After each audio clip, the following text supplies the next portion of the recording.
भगवान वीरो मंगलम गौतमोगणी मंगलम कुंद कुंदाद्यो जैन धर्मोस्तु मंगलम। सर्वमंगल मांगल्यम सर्वकल्याणकारकम प्रधानम सर्वधर्माणां जैनम जयतु शासनम जैनम जयतु शासनम। मोक्षमार्गस्य नेतारं भेत्तारं कर्मभूव्रतां ज्ञातारं विश्वतत्त्वानां वन्दे तद्गुणलब्धये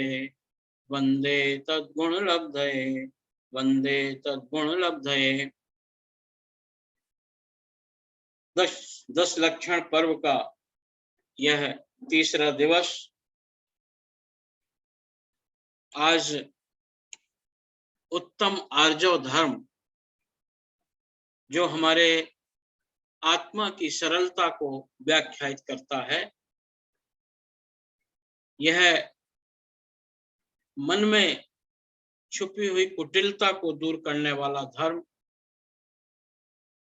जैसी करनी वैसी भरनी, इस सिद्धांत को जब हम संसार में देखते हैं तो लगता है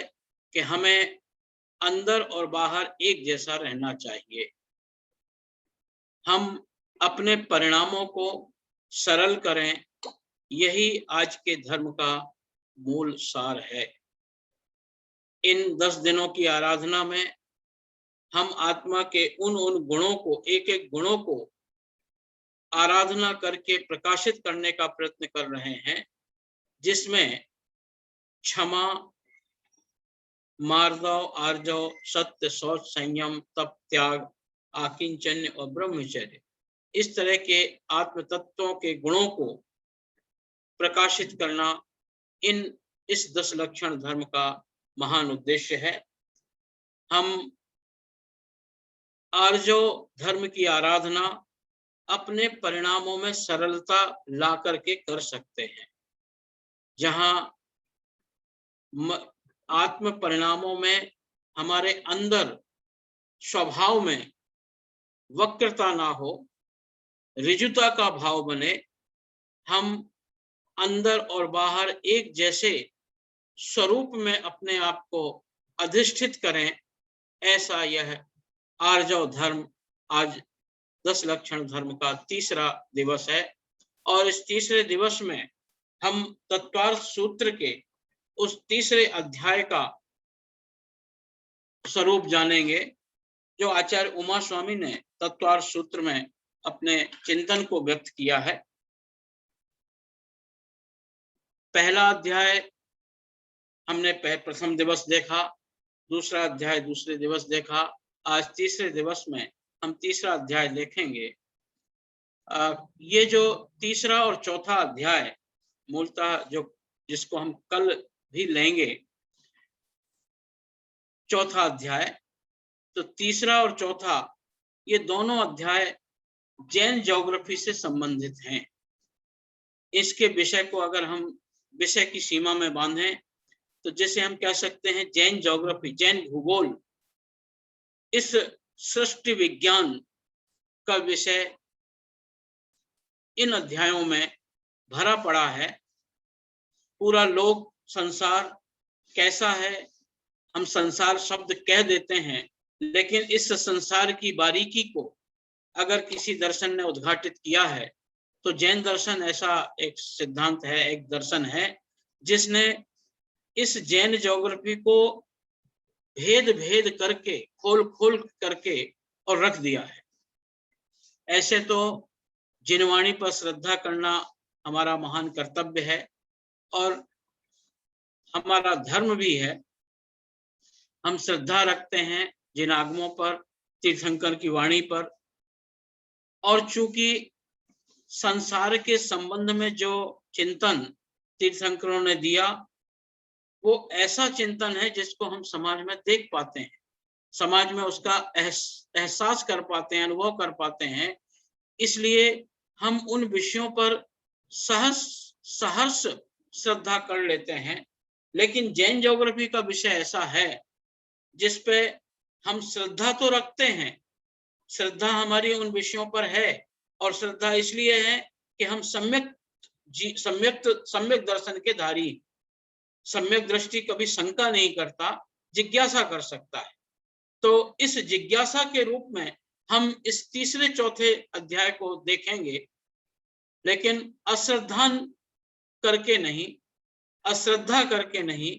या उस पर श्रद्धा न रखते हुए इन अध्यायों का चिंतन नहीं करेंगे। तो सम्यक दृष्टि जीव होने के नाते जैन ज्योग्राफी को हम कैसे समझें और जैन ज्योग्राफी क्या कहती है, उस संदर्भ में हम एक शब्द मिलता है सृष्टि विज्ञान, जिसका विषय है पूरा ब्रह्मांड, पूरा लोक। और जैन दर्शन के अनुसार यह संसार दो भागों में है, लोक और अलोक। वही संसार है। इस संसार को हम एक लोक की दृष्टि से देखते हैं, एक अलोक की दृष्टि से। लोक उसे कहते हैं जिसे हमारे शास्त्रकारों ने कहा लोकति विलोकति संलोकति इति लोकः। लोकति विलोकति संलोकति इति लोकः, अर्थात जिसको देखा जाए, जिसको हम बार बार चिंतन करके एहसास कर सकते हो, जिसको हम देख सकते हो, जिसका हम परीक्षण कर सकते हो, जिसको बार बार चिंतन कर सकते हो, उसको हम लोक कहते हैं। इसी तरह संसार है, संसार लोक का पर्याय है। जो संसरति थी संसारा, जो अपने आप में खिसकता जाता है, विकास को प्राप्त होता है, उसको हम संसार कहते हैं। तो आचार्य उमा स्वामी ने तत्वार्थ सूत्र के इस तृतीय अध्याय में, जिसका पारायण हम इस 10 लक्षण धर्म के तृतीय दिवस पर कर रहे हैं, ऐसा वह अध्याय जैन ज्योग्राफी को लेकर प्रस्तुत है। और उसमें उस लोक को, जिसको हम बार बार चिंतन करते हैं, बार बार देखते हैं, उसको जाना जा सकता है। जितना जानो उतना कम है, ऐसा यह लोक 3 भागों में विभक्त है। अन्य भारतीय दर्शनों में, या हम यूं कहें कि दार्शनिक जितने भी चिंतन हैं, उन सभी चिंतनों में इस लोक को 3 भागों में तो विभक्त किया गया, ऊर्ध्व, मध्य और अधः। इस रूप में जैन दर्शन भी 3 भागों में इस लोक को विभाजित करता है। लेकिन वास्तव में जैन दर्शन की अपनी बारीकी, जैन दर्शन की अपनी गहराई, उसका अपना वैशिष्ट इस रूप में व्यक्त होता है कि वो हर चिंतन को,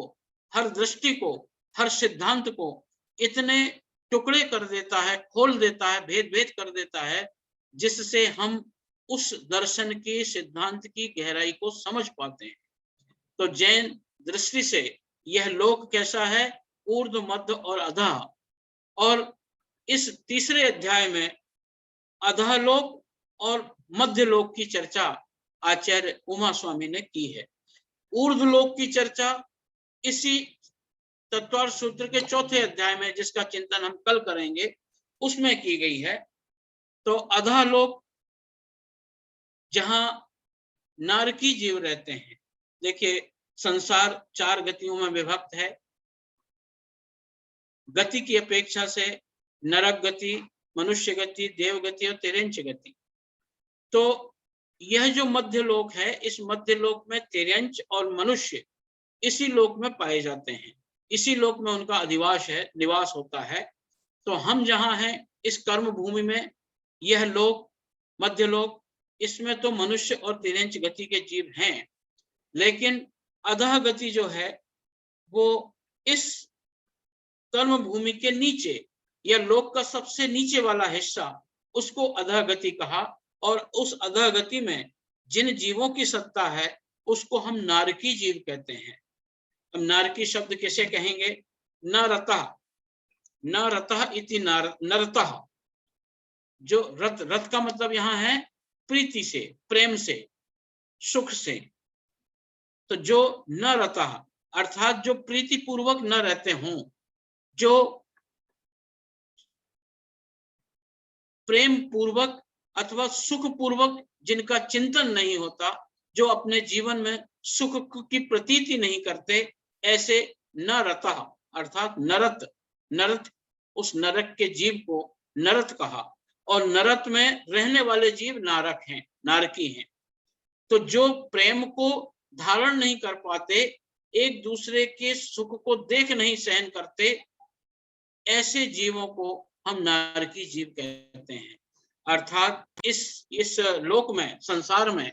मनुष्य लोक में जो मध्य लोक है, इस मध्य लोक से नीचे अर्थात जो हमारा दृश्यमान जगत है, इस जगत को हम 3 भागों में विभक्त कर रहे हैं,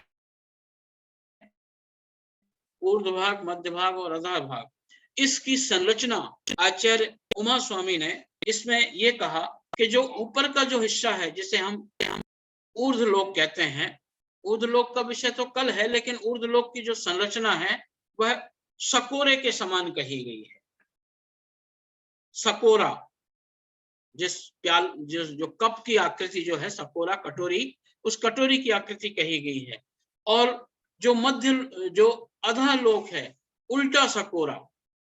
उल्टा कप, अर्थात हम इसको सकोरे की जगह हम मृदंग को भी ले सकते हैं, जो वाद्य यंत्र होता है, पखावज होते हैं, उसको भी ले सकते हैं कि 2 मृदंग को हम एक को सीधा एक का उल्टा ऊपर नीचे रख दें, इससे इस लोक की संरचना हो जाती है। जैन परंपरा में पुरुषाकार आकृति, पुरुष की आकृति जो कमर, पैर को फैलाकर और कमर पर हाथ रखकर जो आकृति बनती है पुरुष की, वह आकृति लोक की संरचना के संदर्भ में बताई जाती है, कही जाती है, उसका चित्रण किया जाता है। तो पुरुष की आकृति, जो पुरुष कमर में हाथ रखकर, दोनों हाथों को कमर में टेक कर और पैर को फैलाकर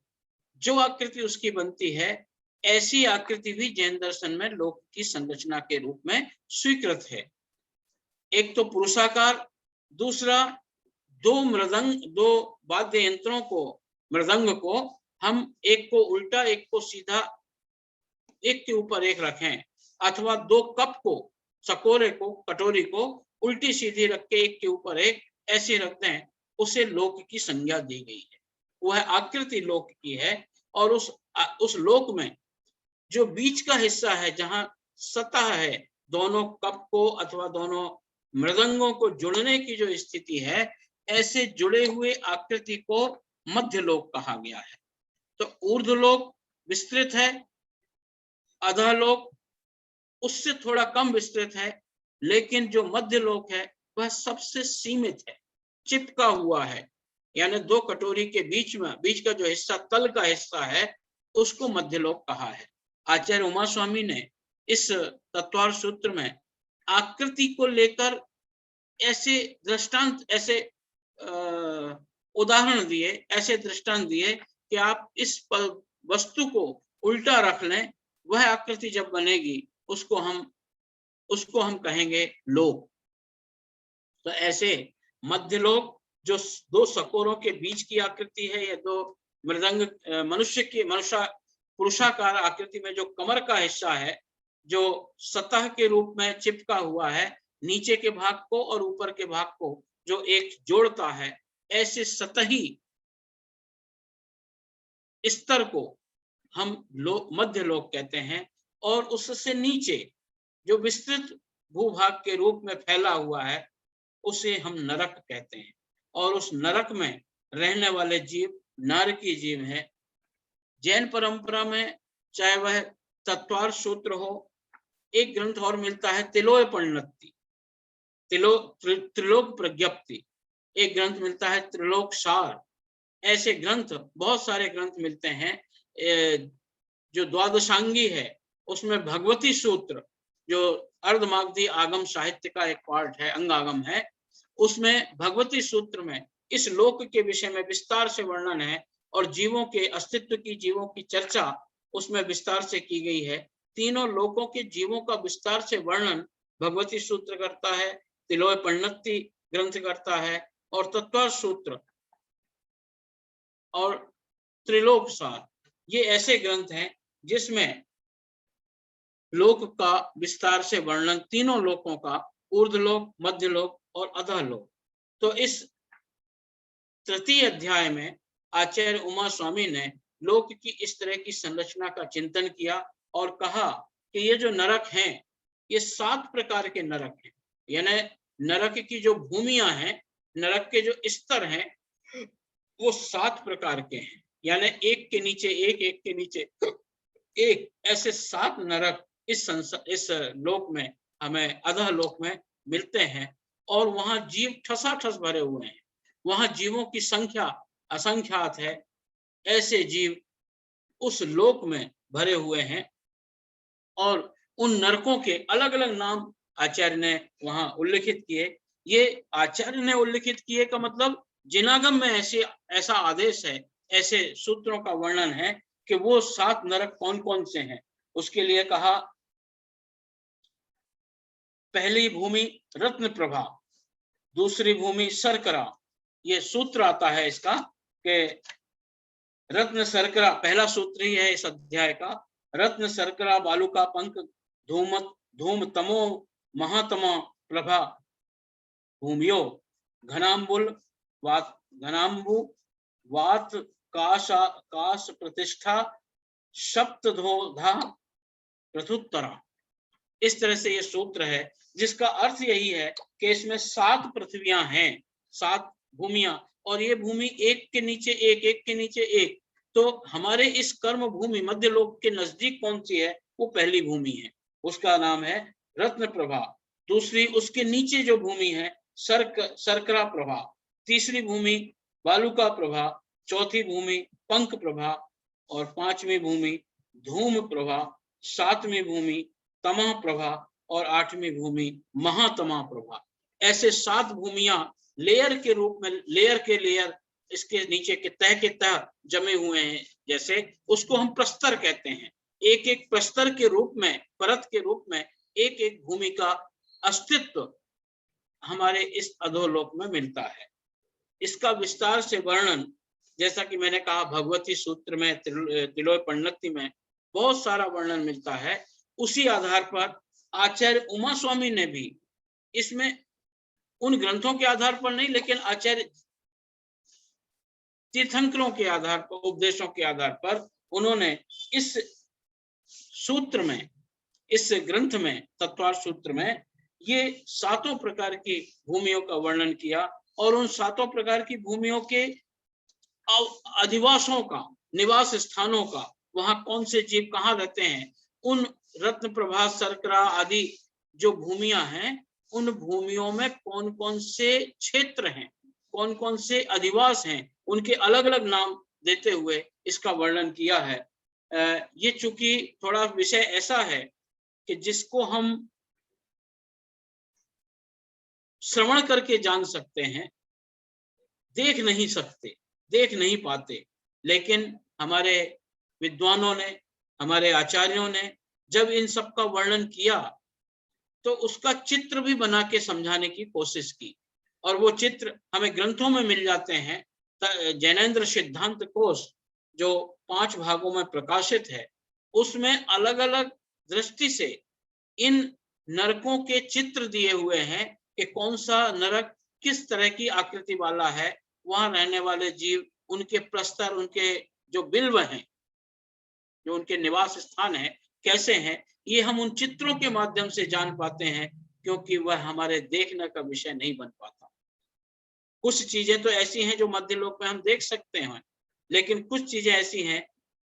ऊर्ध्वलोक की, अधोलोक की, क्योंकि हम वहां तक जा नहीं पाते। और अगर जाते भी हैं, हमने पता नहीं किस भाव में उन नरकों की यात्रा की हो, उस नरक में जन्म लिया हो, पर हमें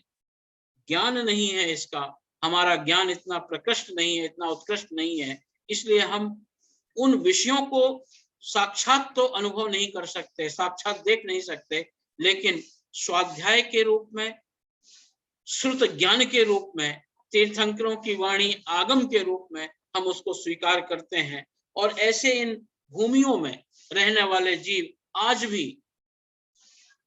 अनंत अनंत दुखों को सहन करते हुए निवास कर रहे हैं। ऐसे, चूंकि उनका स्वभाव ही है, उनका स्वभाव ही ऐसा बन गया है कि जो प्रीति को धारण नहीं करते, इस कारण से उन जीवों को हम नरतः कहते हैं। नरत अर्थात जो रति को धारण ना करे, ऐसे जीव नारकी जीव हैं। और उन नारकी जीवों में, जीवों का जो एक एक भूमि बताई गई, उस भूमि में इतना अंतर, एक भूमि से दूसरी भूमि के अंदर बीच में बहुत सारा अंतर है। और उसको कहा घनाम्बु, घनोदधि, घनवाद और तनुवाद और आकाश, ऐसी क्रमशः इन क्षेत्रों का भी उल्लेख वहां मिलता है कि एक रत्न प्रभा नामक भूमि के बाद वहां धनोदधि, धनवाद, तनुवाद, आकाश, ऐसे अलग अलग नरक भूमि के बीच बीच में ये प्रस्तर हैं, ये अलग अलग स्तर हैं, लेयर हैं, जिनके आधार पर जीव उन प्रस्तरों के बीच में निवास करते हैं। बहुत सारा वर्णन हमारे इन ग्रंथों में मिलता है। मैं तो इस अध्याय का सार संक्षेप ही आपको बता पा रहा हूं। अगर हम इसका एक एक सूत्र का उल्लेख करें तो महीनों एक ही अध्याय में लगा सकते हैं। ऐसे विषय, ऐसे ऐसे चिंतन इन अध्यायों में तत्वार्थ सूत्र में किया गया है, जिसको हम एक एक सूत्र के आधार पर देख सकते हैं। नरकों के निवास स्थान में रहने वाले जो नारकी जीव हैं, उन जीवों के विषय में बहुत सारी चीजें कही गई। 7 भूमियों के उनके निवासों के स्थान संदर्भ में बात आई है, उनके अधिवासों के संदर्भ में उनकी संख्या के विषय में भी उल्लेख आता है कि उसमें निवास करने वाले जीव कितने कैसे हैं, उनके बीच में जो प्रस्तर हैं, उन प्रस्तरों का क्षेत्र कितना है, एक एक भूमि और उनके प्रस्तर का अंतर कितना है, उसकी लंबाई चौड़ाई कितनी है, ये सारा जैन ज्योग्राफी का उल्लेख इस अध्याय में मिलता है। मैं उन प्रस्तरों की अथवा उन भूमियों की लंबाई चौड़ाई गुणित करके तो नहीं बता पा रहा हूं, क्योंकि अपनी समय की अपनी सीमा है। अगर हम चाहें तो उसको एक मैथमेटिक्स के रूप में, जो जैन गणित को जानते हैं, जो जैन गणित पर अपना स्वाध्याय करते हैं, ये एक अलग विषय है। इसलिए मैं ये कह रहा हूं कि इन विषयों को जानने में हमें बहुत महीनों लग सकता है इस अध्याय मात्र के लिए। तो इस भूमि की, एक एक भूमि की, एक एक प्रस्तर की, एक एक धनोदधि की, तनुवाद की, धनवाद की, आकाश की, जो भी उसकी लेयर हैं, उन लेयर का जो क्षेत्र है, वो क्षेत्र कितना लंबा है, कितना चौड़ा है, ये सारा का सारा वर्णन हमारे इस अध्याय में मिलता है। उन नरक में रहने वाले जीवों की स्थिति क्या कैसी होती है, वो एक तो जघन्य स्थिति, एक उत्कृष्ट स्थिति, अर्थात नरक में जीव कितने समय तक रह सकता है। तो ऐसे भी चिंतन, ऐसा चिंतन हमारे इस ग्रंथ में मिलता है। नरक में रहने वाले जीवों की जो स्थिति है, वो एक जघन्य से लेकर उत्कृष्ट, ऐसी आयु उनकी बताई गई है। और उस जघन्य का तो कोई ज्यादा उल्लेख है नहीं, क्योंकि वहां तो सागरोपम वर्ष तक जीव रह जाता है, क्योंकि वो एक दूसरे के घात करने में चूकते नहीं हैं। उनके परिणाम इतने भयानक रहते हैं, रौद्र रहते हैं, कि वो जल्दी से नरक से मृत इस कर्म भूमि में, मनुष्य लोक में आ पाने का सामर्थ्य नहीं रखते, लेकिन आ सकते हैं। ऐसा नहीं कि नरक में रहने वाला जीव मनुष्य लोक में न आए, आ सकता है, आता ही है, लेकिन उनके आयुष्य जघन्य उत्कृष्ट से उत्कृष्ट बनते रहते हैं। और उनके संख्याएं, उन नरकावासों में जो संख्याएं रहती हैं, तो पहली नरक में 30 लाख ऐसी संख्या कही गई। उन नरकावासों में जो जीव हैं, उन जीवों की 30 लाख, और फिर 25 दूसरे नरक की 25 लाख, फिर तीसरे नरक की 11 लाख, चौथे नरक की 10 लाख, पांचवें नरक की 30 लाख, और छठे नरक की 95,000, 5,000 कम 1 लाख ऐसे। और 7वां जो नरक है, महातमा नामक नरक, वहां की भूमि में जो नरकावास है, वो 5 नरकावास कहे गए। ऐसे ऐसे आवास उनके बने हुए हैं। तो जीवों की संख्या भी और उनके आवास की जो संख्या है, इस तरह से उनका वर्णन मिलता है। ये सारे वर्णन, ये जो नरकावास हैं, इनके नामों के उल्लेख भी हमें यहाँ तत्वार्थ सूत्र में मिलते हैं। और वो बड़े अजीब हैं, यानी अशुभ से अशुभतर, यूं कहना चाहिए कि अशुभ, अशुभतर और अशुभतम, ऐसे नरकावासों के उन नामों का उल्लेख हमारे इस तत्वार सूत्र में आया है, क्योंकि ये स्थान ही अशुभ रूप में है, दुख और वेदना को सहन करने की सामर्थ्य वाले हैं, इसीलिए उन नामों को भी ऐसे नामों से संबोधित किया गया जो अशुभ से अशुभतर और अशुभतम, इस तरह के शब्दों का प्रयोग आचार्य ने करते हुए इनकी व्याख्या की। यहाँ पर विभिन्न प्रकार से इन जीवों के स्वरूप की चर्चा भी की गई है। इन अधोलोक में, जो तीसरा लोक है, उस तीसरे लोक में अशुभ से अशुभतर और अशुभतम इन स्वरूपों की चर्चा के साथ साथ इनमें लेश्या, परिणाम, देह, वेदना और विक्रिया, ऐसे स्वरूप भी उन जीवों के होते हैं जिनमें लेश्याएं भी होती हैं। लेश्या का अर्थ होता है मन में उठने वाले जो विचार हैं, जो भावनाएं हैं, और जिनको जैन दर्शन में उन लेश्याओं को रंगों के माध्यम से स्वीकार किया जाना जाता है। रंगों के माध्यम से कापोत, कृष्ण, नील,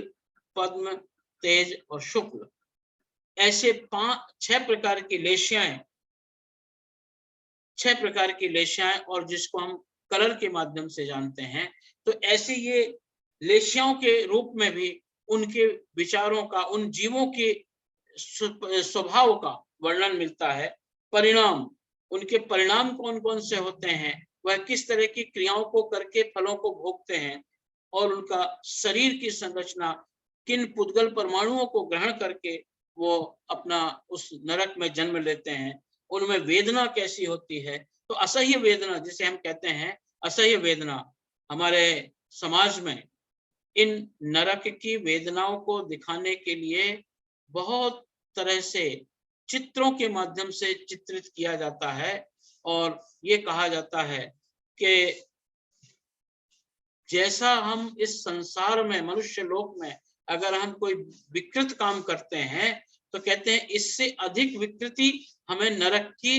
वेदना के रूप में प्राप्त हो जाती है। वही वेदना, वही विकृति, विकृत कार्य हमें और अधिक विकृत करके नरकों में उनके दुष्परिणाम भोगने पड़ते हैं। इस तरह का जो चिंतन हमारे आचार्य ने किया। विक्रिया भी है, यानी अपने शरीर को इतना छोटा बड़ा बना लेना आदि, इस तरह के अनेक प्रकार की क्रियाएं जो नहीं की जानी चाहिए, ऐसी क्रिया करने का भाव उनमें आता है। तो ये एक नरकों के वास, और इसी प्रकार मध्य लोक का भी वर्णन आचार्य ने अपने इस अध्याय में किया। और नरक, मध्य लोक का जो वर्णन किया, मध्य लोक के लिए जैसा मैंने कहा कि लेयर के समान, मतलब ये झालर के समान, 2 पार्टों के बीच में, 2 चीजों के बीच में जो तल बनता है, उस तल के समान इस मध्य लोक की रचना आचार्य ने अपने इस ग्रंथ में उसकी कही। और वह जो मध्य लोक है वही कर्म भूमि है, क्योंकि हम इस संसार में जन्म लिए हैं, जन्म लेकर अपनी जीवन यात्रा को चला रहे हैं, और यहाँ कर्म भी करना पड़ता है। बिना कर्म के हम यहाँ कोई भी किसी का आश्रय नहीं रहता। तो कर्म भूमि के रूप में यह लोक मध्य लोक है। और इस मध्य लोक में उत्तर से दक्षिण, पूर्व से पश्चिम, इस मध्य लोक में जो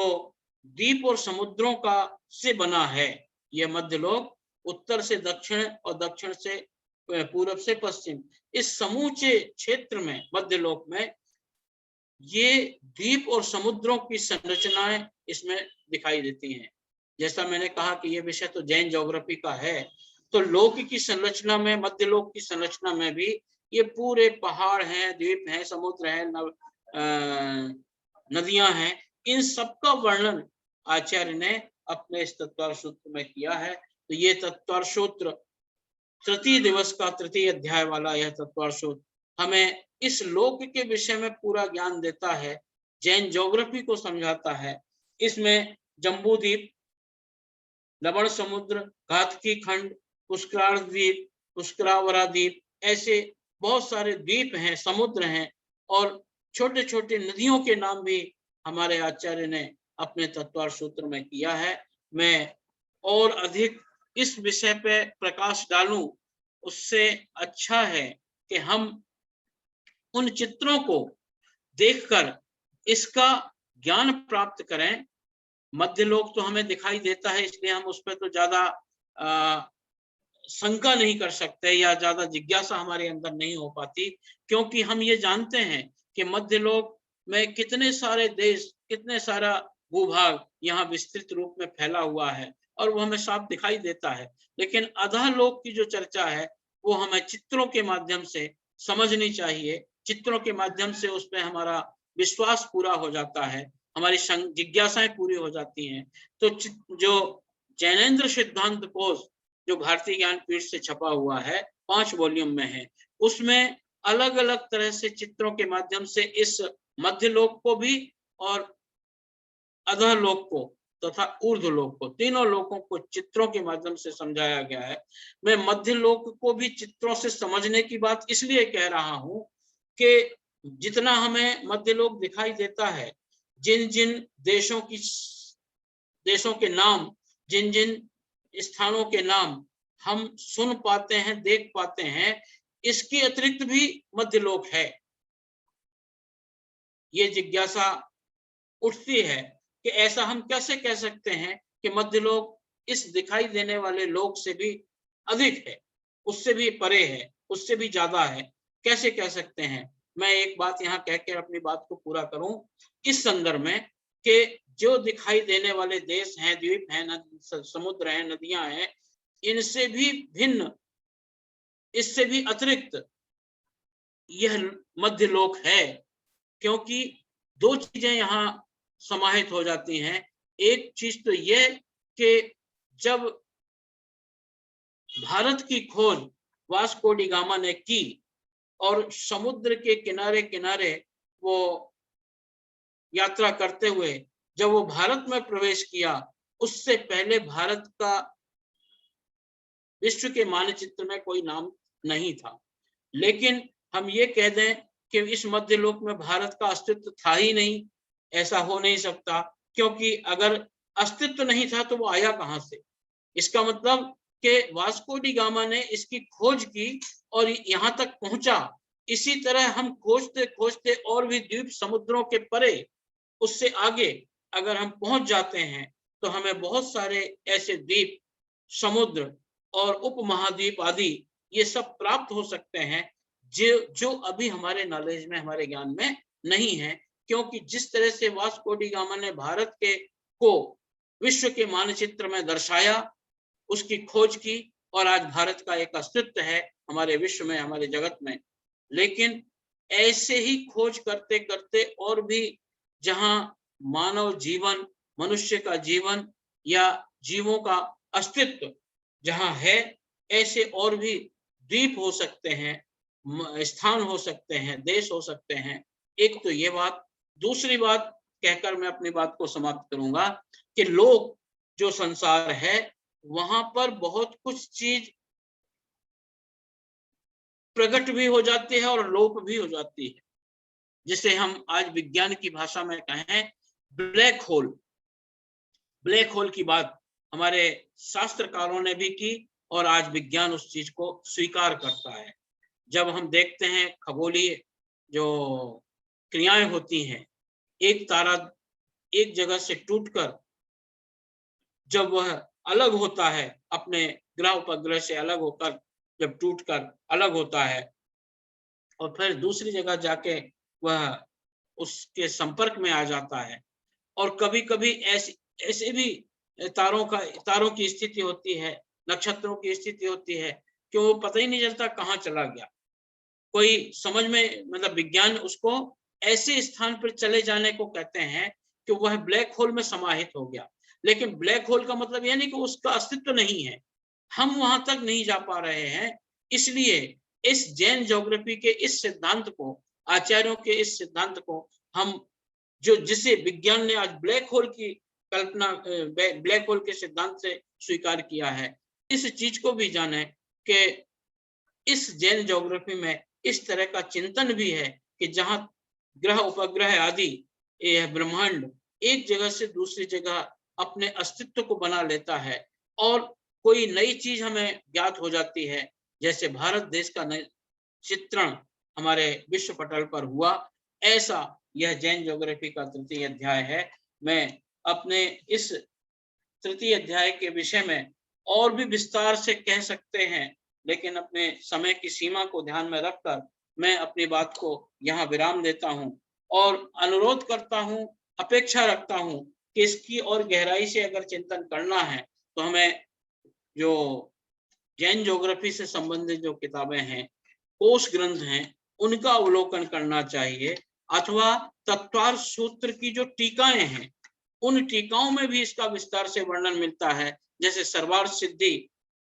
पूज्यपाद की है, अकलंक के राजवार्तिक है, तत्वार्थ श्लोक वार्तिक है। इन समस्त ग्रंथों में इन चिंतनों को इन सिद्धांतों को विस्तार से वर्णन किया गया और उन ग्रंथों में भी चित्रों के माध्यम से ये सारी की सारी चीजें स्पष्ट की गई हैं। मैं अब इस तत्वार्थ सूत्र का वाचन करके अपने इस व्याख्यान को पूरा करूंगा। मोक्ष मार्गस्य नेतारम वेतारम कर्मभूभृताम ज्ञातारम विश्व तत्वानां वंदे तद्गुण लब्धये। प्रथम अध्याय सम्यक दर्शन ज्ञान चारित्राणि मोक्ष मार्गा तत्वार्थ श्रद्धानम सम्यक दर्शनम तद निसर्गात अधिगमाद् वा जीवा जीवाश्रव संवर निर्बंध संवर निद्रा मोक्ष सत्वत्वम नाम स्थापना द्रव्य भावस्तन्यास प्रमाण नय अधिगमा निर्देश स्वामित्व साधनाधिकरण स्थिति विधानता सत्संख्या क्षेत्र स्पर्शन कालांतर भाव अल्प बहुतश्च मति श्रुतावधि मना पर्याय केवलानि ज्ञानम तत्प्रमाणे आद्य परोक्षम प्रत्यक्षम अन्यत् मति स्मृति संज्ञा चिंता विनिबोध इति अनर्थांतरम तद इंद्रिय अनिंद्रिय निमित्तम अवग्रहे अवाय धारणा बहुविध क्षिप्रा अनिश्चिता अनुक्त ध्रुवाणाम सेतराणाम अर्थस्य व्यंजनस्य अवग्रहः न चक्षु इंद्रियाभ्याम श्रुतम मति पूर्वकम द्वयनेक द्वादश भेदाम भव प्रत्यवधि देव नारकाणाम क्षयोपम निमित्तः षड विकल्पः शेषाणाम ऋजु विपुलमति मना पर्याय विशुद्ध प्रतिपाताभ्याम तद विशेषा विशुद्धि क्षेत्र स्वामी विषयेभ्यो अवधि मना पर्यायो मति श्रुतियो निबंधो द्रव्येषु सर्व पर्यायेषु रूपेष्ववधे तदनंत भागे मना पर्यायस्य सर्व द्रव्य पर्यायेषु केवलस्य एकादीनि भाज्यानि युगपदे कस्मिन्ना चतुर्भ्या मति श्रुतावधियो विपर्यश्च सतोर विशेषाद अद्यक्षोपलब्धे ऋन्मत्वत् नैगम संग्रह व्यवहार सूत्र शब्द समभिरूण एवं भूता नया इति प्रथमो अध्याय समाप्तः। औपसमिक छायोपसमिक भावो मिश्रस्य जीवस्व तत्त्वम् औदायिक पारिणामिकौ च द्विनव अष्टादश एकविंशति त्रिभेदा यथाक्रमम् सम्यक् चारित्रे ज्ञान दर्शन गान लाभ भोगोपभोग वीर्याणि च ज्ञानाज्ञान दर्शन लब्धश्च चतुस्त्रि पंच भेदा सम्यक् चारित्र संयमाश्च गति कषाय लिंग मिथ्या दर्शन ज्ञाना असंयता सिद्धलेश्याश्च चतुस्तरे कैक षड भेदा जीव भव्या भव्यत्वानि च उपयोगो लक्षणं स द्विविधौ अष्ट चतुर्भेदा संसारिणो मुक्ताश्च समनस्क अमनस्का संसारिणश्च त्रय स्थावरा पृथिव्यप तेजो वायु वनस्पत्या स्थावरा द्विन्द्रिया दृश्य त्रषा पंचेन्द्रियाणि द्विविधानि निवृत्त्युपकरणे द्रव्येन्द्रियं लब्ध उपयोगौ भावेन्द्रियं स्पर्शन रसना घ्राण चक्षुश्रोत्राणि स्पर्श रस गंध वर्ण शब्दाश्च तदर्थाः मत्तु श्रुत मनीन्द्रियस्य वनस्पत्यस्त्यानाम् एकं कृमि पिपीलिका भ्रमर मनुष्यादीनां मैकैक बुद्धानि संगिना समनस्का विग्रहगतौ कर्मयोगा अनुसरणी गति अविग्रह जीवस्य विग्रहवती च संसारिणा प्राक् चतुर्भ्या एक समया अविग्रह एकम द्वै त्रि वा अनाहारका सम्मूर्छन गर्भोपपाद जन्मा सचित्त शीत संवृता सेतराणाम विश्राश्चैष्ट तद योनयः जरायुज अंडज पोतानाम गर्भा देव नारकाणाम समुत्पादा शेषाणाम सम्मूर्छनम औदारिक वैक्रियक आहारक तेजस कर्मणानि शरीराणि परम परम सूक्ष्मम प्रदेशतो संख्येय संख्ये गुणम प्राप्त तेजसात् अनंत गुणे परे अप्रतिघाते अनादि संबंधे च सर्वस्य तदानी भाज्यानि युक्पदे कस्या चतुर्भ्यः निरूप भोगम अंत्यम गर्भ सम्मूर्छनज्यम आद्यम औपपादिकम वैक्रियकम लब्धि प्रत्ययम च तेजसम अपि शुभम विशुद्धम व्याघाति चाहारकाम प्रमत्त संयतस्येव नारक सम्मूर्छिनो नपुंसकानि न देवा शेषास्त्रिवेदा औपपादिक चरमोत्तम देहा असंख्येय वर्षायुषो अनपवर्त्यायुषः इति द्वितीय अध्यायः समाप्तः। रत्न शर्करा बालुका पंक धूम तमो महातमा प्रभा भूमियो धनाम्बु वाताकाश प्रतिष्ठा सप्ताधोदया तासु 30 पंचविंशति पंचदश पंचौनेक नरक शत सहस्राणि पंचेव यथाक्रमम नारका नित्या सुभतर लेश्या परिणाम देह वेदना विक्रिया परस्परोदीति दुखा संक्लिष्टा असुरोदीति दुखाश्च प्राक् चतुर्भ्यः तेष्वेक त्रिसप्त दश सप्तदश द्वाविंशति त्रयस्त्रिंशत् सागरोपमा सत्त्वानां परा स्थिता जम्बूद्वीप लवणोदया शुभनामनो द्वीप समुद्रा द्विविष्कंभा पूर्वं परिक्षेपिणो वलयाकृत्याः तन्मध्ये मेरुनाभिवृतो योजन शत सहस्र विष्कंभो जम्बूद्वीपः भरत हेमवत हरिविदेह रम्यक हैरण्य एवतारावत वर्षा क्षेत्राणि तद विभाजिना पूर्वा परायता हिमवन महाहिमवन निषद नील रुक्मणी शिखरिणो वर्षधर पर्वता हेमार्जुन हेनार्जुन तपनीय वैडूर्य रजत हेममया मणि विचित्रा पार्श्वा उपरि मूले चातुल्या विस्तारा पद्म महापद्म तिगिच्छ केशरी महापुंडरी पुंडरीका हृदास तेषाम उपरि प्रथमो योजन सहस्रायाम यास तदर्ध विस्कंभो हृदा 10 योजनावगाः तन्मध्ये योजनम पुष्करम द्विगुणा हृदा पुष्कराणि च तद्निवासिन्यो देवा ह्री श्री धृति कीर्ति बुद्धि लक्ष्मी पल्योपम स्थिता सामानिक परिषत्का गंगा सिंधु रोहिताश्याम हरित धरिकांता सीतोदा नारी नरकांता सुवर्ण रूप्यकूला रक्ता रक्तोदा सरितस्तन मध्यगा देवो देवो पूर्वगा शेषाम परगा 14 नदी सहस्र परिवृता गंगा सिंधादयो नद्या भरता षड्विंश पंचयोजन शत विस्तारा षट चैकोन विंशति भागा योजनस द्विगुण विस्तारा वर्षधर वर्षा विदेहांता उत्तरा दक्षिणा तुल्या भरतैव रावत्यो वृद्धि ह्रासौ षट समयाभ्याम उत्सर्पणी अवसर्पण्याभ्याम ताभ्याम अपरा भूमियो अवस्थिता द्वैत्रित्रिम पल्योपम स्थितो हेमवत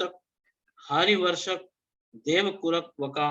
तथोत्तरा विदेहेषु संख्येय काला भरतस्य विस्कंभो जम्बूद्वीपस्य 90 भागाः द्विघातिकी खंडे पुष्करार्धे च प्रांग मनुष्योत्तरान् मनुष्या आर्यामलेच्छास्य भर्तैरावत विदेहा कर्म भूमियो अन्यत्र देव कुरुतर कुरुभ्या नृप स्थिति परावरे त्रिपल्योपम अंतर्मुहूर्ते तिर्यक योनिजानां च इति तत्त्वार्थ सूत्रो तृतीय अध्याय समाप्तम्। देवास चतुर्निकायाः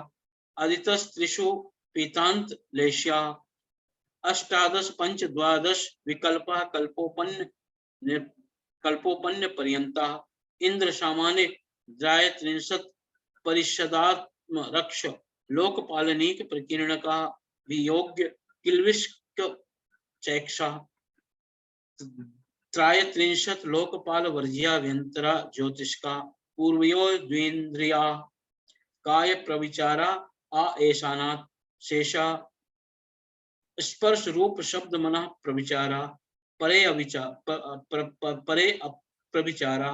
भवनवासिनो असुर नाग विद्युत सुपर्णाग्नि वात स्तनिधो दधि द्वीप दिक् कुमारा व्यंतरा किन्नरा किम पुरुष महोर गंधर्व यक्ष राक्षस भूत पिशाचा मेरु प्रदक्षिणा नित्य गतो नृलोके तत्कृतः काल विभागः बहिर् अवस्थिता वैमानिका कल्पोपन्ना कल्पातीताश्च उपरि उपरि उपरि सौधर्माशान शानत कुमार महेंद्र ब्रह्मोत्तर लावंत कापिष्ट शुक्र महाशुक्र शतार सहस्रा रेवानत प्राणत योरणा अनर्वसु ग्रैवेयकसु विजय वैजंत जयंता अपराजिता तेषु सर्वार्थ सिद्धौ च स्थित प्रभाव सुख द्युतिलेश्या विशुद्धीन्द्रियवधि विषयतो अधिका गति शरीर परिग्रहाभि मानतो हीना पीत पद्म शुक्ल लेश्या द्वित्रिशेषेषु प्राग ग्रैवेकभ्यः कल्पाः ब्रह्म लोकालया लोकांतिका सारस्वतादित वन्यरुण्य गर्भतोय तुषिता व्यावाधा दृष्टाश्च विजयादिषु द्विचर्मा औपपादिक मनुष्येभ्यः शेषास् तिर्यक योनिया स्थिर स्थितिः असुर नाग सुपर्ण द्वीप शेषाणां सागरोपम तिल्योपम अर्धहीन हीनमिता सौधर्म शानियो सागरोपमे अधिके सानत कुमार माहेंद्रयो सप्तता त्रिसप्त नवैक दश एकादश त्रयोदश पंचदश भी रधिकानि तु अरुणाच्युता दूर्ध में केने केन नवशु ग्रैवेकेषु विजयादिषु सर्वार्थ सिद्धौ च अपरा पल्योपम अधिकम परतः परतः पूर्वा पूर्वानंतरा नारकाणां च द्वितीयादिषु 10 वर्ष सहस्राणि प्रथमायां भवनेषु च व्यंतराणां च परा पल्योपम अधिकम ज्योतिष्काणां च तदष्ट भागो अपरा लोकांतिकान् अष्टौ सागरोपमाणि माणि सर्वेषाम् इति चतुर्थ अध्याय समाप्तम्। अजीविकाया धर्मा धर्माकाश पुद्गला द्रव्याणि जीवाश्च नित्यावस्थितान्य रूपाणि रूपिणः पुद्गला आकाशाद एक द्रव्याणि निष्क्रियाणि च असंख्येय प्रदेशा धर्मैकैक जीवानां आकाशस्य अनन्ताः असंख्येय असंख्येयाश्च पुद्गलानां नाड़ो लोकाकाशे अवगाः धर्मा धर्मयोः कृत्स्ने एक प्रदेशादिषु भाज्या पुद्गलानां असंख्येय असंख्येय भागादिषु जीवानां प्रदेश संहार विसर्पाहां प्रदीपवत् गति स्थिति उपग्रह धर्म धर्मायो रूपकार आकाशस्य अवगाः शरीर वांगमनः प्राणापान उद्गलानां सुख दुख जीवित मरणोपग्रहाश्च परस्परोपग्रहो जीवानां सुख दुख जीवित मरणोपग्रहाश्च वर्तना परिणाम क्रिया परत्वा परत्वे च कालस्य स्पर्श रस गंध वर्णवंताः पुद्गला शब्द बंध शौक्ष स्थौल्य संस्थान भेद तमस छाया आतप उद्योतवंतश्च आणवा स्कंधाश्च भेद संघातेभ्यः उत्पद्यन्ते भेदादणु भेद संघाताभ्याम चाक्षुषा सद द्रव्य लक्षणम उत्पाद व द्रव्य युक्तम सत तद भावाभ्यम नित्यम अर्पित अनार्पित सिद्धे स्निग्ध रुक्षत्वात् बंधा न जघन्य गुणानाम गुण साम्य सादृशानाम द्वादिकादि गुणानाम तु बंधे अधिकौ परिणामिकौ च गुण पर्यायवत् द्रव्यम कालश्च स्वानन्तः समया द्रव्याश्रा निर्गुणा गुणा तद्भावा परिणामः इति पंचमो अध्याय समाप्तम्। काय वांग मनः कर्म योगः स अस्त्रवा शुभ पुण्यस्य शुभ पापस्य सकषाया अकषायो सांप्रायिक ईर्यापथियो इंद्रिय कषाया वृत क्रिया पंच पंच पंच चतो पंच पंचविंशति संख्याया पूर्वस्य भेदा तीव्र मंद ज्ञाता ज्ञाता ज्ञाता भावाधिकरण वीर विशेषेभ्य तद विशेषा अधिकरण जीवा आद्यम समरंभ समारंभारंभम योग कृत कार्य अनुमत कषाय विशेषेश त्रिश चतुश्चैकसा निवर्तना निक्षेप संयोग निसर्गात द्वि त्रिभेदा परम तत् प्रदोष निह्नव मात्सर्यांतराय सदनोपघाता ज्ञान दर्शनावरणयो दुख शोक आताप क्रंदन वध परिदेव नान्यात्म परोपभय स्थान्य सद्वेद्यस्य भूत वृत्त्यानुकंपादान सराग संयमादि योगा शांति शौच स्मृति सद्वेद्यस्य केवल श्रुत संग धर्म देव वर्णवादो दर्शन मोहश कषायोदात तीव्र परिणामाश्च चरित्र मोहस्य ब्रह्मारंभ परिग्रहम नारकस्य आयुष्य माया तैर्य योनियस्य अल्पारंभ परिग्रहत्वं मानुष्यस्य स्वभावम् आर्दमं च निश्शील वृत्तं तत्त्वं च सर्वेषां सराग संयम संयमा संयम काम निर्जरा बाल तपांसि देवस्य सम्यक्त्वं च योग वक्रता विषम वादनम च शुभस्य नाम्ना तद विपरीतम शुभस्य दर्शन विशुद्धादि विनय संपन्नता शील व्रतेषून अतिचारो अभीक्षण ज्ञानोपयोग संवेगो शक्ति त्याग तपस्वी साधु समाधि वैया वृत्तकरण अर्हद आचार्य बहुश्रुत प्रवचन भक्ति आवश्यक परिहाणी मार्ग प्रभावना प्रवचन वात्सल्यत्व तीर्थकरण परमात्म निंदा प्रशंसे सद गुणोच्च आदनोद भावने चा नीचे ही गोत्रस्य तद विपर्यो नीचे ही वर्त्यनु सेको चोत्रास्य विघ्नकरणम अंतरायस्य इति षष्ठ अध्याय समाप्ता। हिंसा नृत्यस्तेन ब्रह्म परिग्रहो विपरीत व्रतम देशस्य वर्तनो गुणी महति तत् स्थैर्यार्थम भावना पंच पंच वांग मनो गुप्ति दान आदान निक्षेप समित्या लोकित पान भोजनानि पंच क्रोध लोभ भीरुत्व हास्य प्रत्याख्यानान्यु वीचि भाषणम च पंच शून्यागार विमोचित वाश परोपरोधाकरण भैक्ष शुद्धि सधर्मा विषम वादा पंच स्त्री राग कथा श्रवणम तन मनोहरांग निरीक्षण पूर्व रतानुस्मरण वृश्येष्ट रस स्वशरीर संस्कार त्यागा पंच मनोज्ञ मनोज्ञेन्द्रिय राग द्वेष वर्जनी पंच हिंसा दिव्या उन्नापाया वद्य दर्शनम दुखम एव वा मैत्री प्रमोद कारुण्य मध्यस्थानी च सप्त गुणाधिक क्लिश्यमाना विनयेषु जगत्काय स्वभावो वा संवेग वैराग्यार्थम प्रमत्त योगात् प्राण विपरोपणम हिंसा असद अविधानम अनृतम अदत्तादानम अस्तेयम मैथुनम अब्रह्म मूर्छा अपरिग्रह निशल्यो व्रति अगार अनगारस्य अणुव्रतो अनगारी दिग्देश अनर्थ दंड विरति सामायिक प्रोषधोपवास उपभोग परिभोग परिणाम परिमाण अतिथि संविभाग वृत संपन्नश्च मरणांतिकी संलेखनाम जोशिताम शंका आकांक्षा विचिकित्सा अन्य दृष्टि प्रशंसा संस्तव सम्यक दृष्टि अतिचारा व्रत शीलेषु पंच पंच यथाक्रमम बंधवच्छेदाति भारा अतिरोपण अतिभारारोपणान पान निरोधा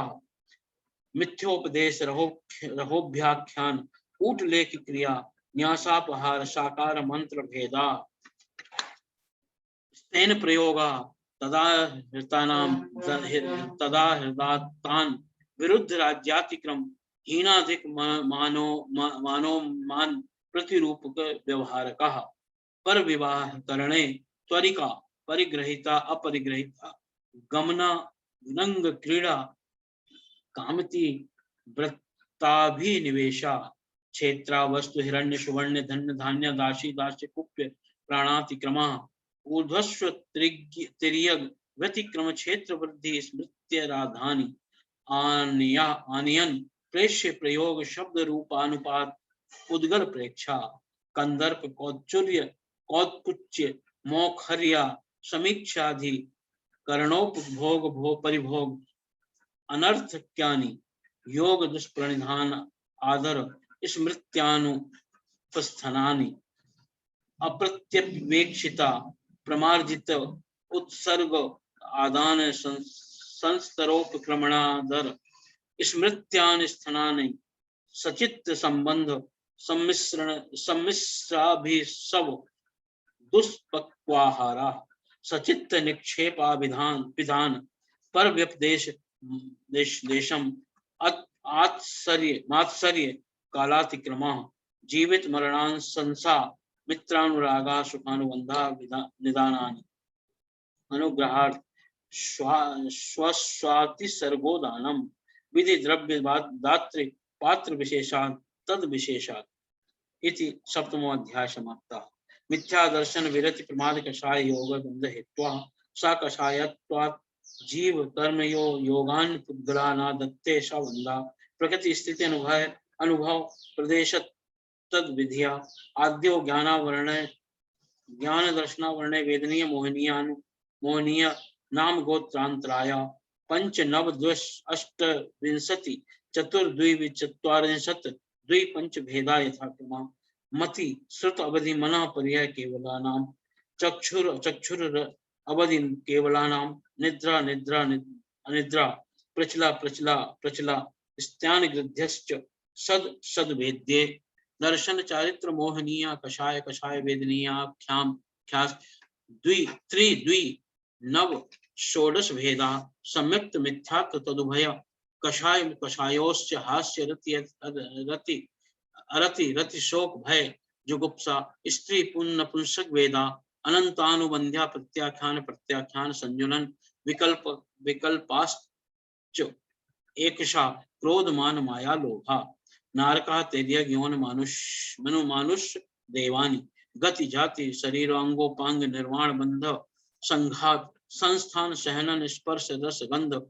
वर्णानुपूर्वा गुरु लघुपात परघात तपोद्योत उच्छ्वास विहायोगतः प्रत्येक शरीर दृश्य सुभग सुसुसर शुभ सूक्ष्म पर्याप्ति स्थिरोदये यश कीर्ति क्षेत्राणि तीर्थंकृत्य उच्चैर नीचैश्च दान लाभ भोगोपभोग वीर्याणाम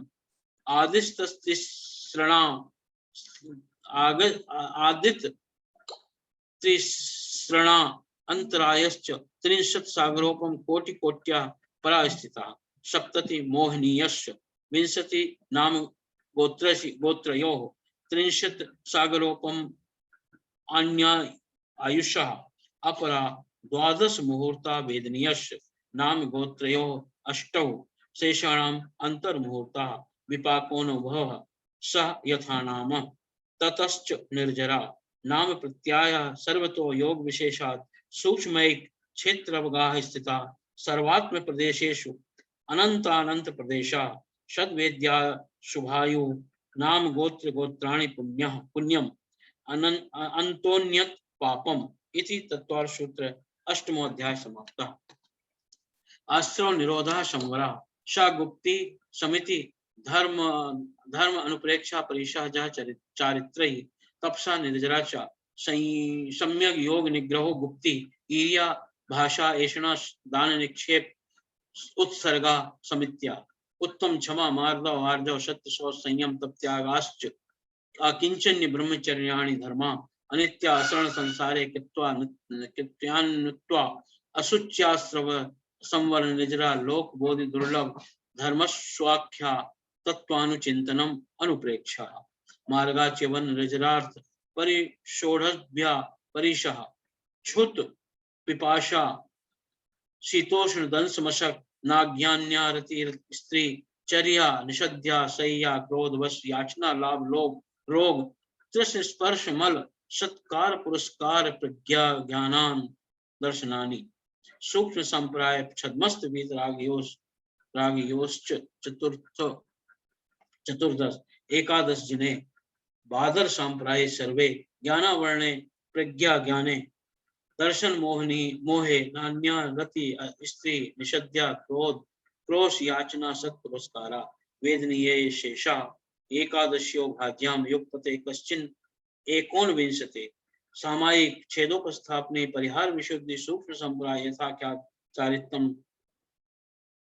अनसन अवमोदर्य वृत्ति परिसंख्यान रस परित्याग विविक्त सयासन काय क्लेशम बाह्यम तप प्रायश्चित विनय वैया वृत्तम स्वाध्याय विसर्ग ध्यानान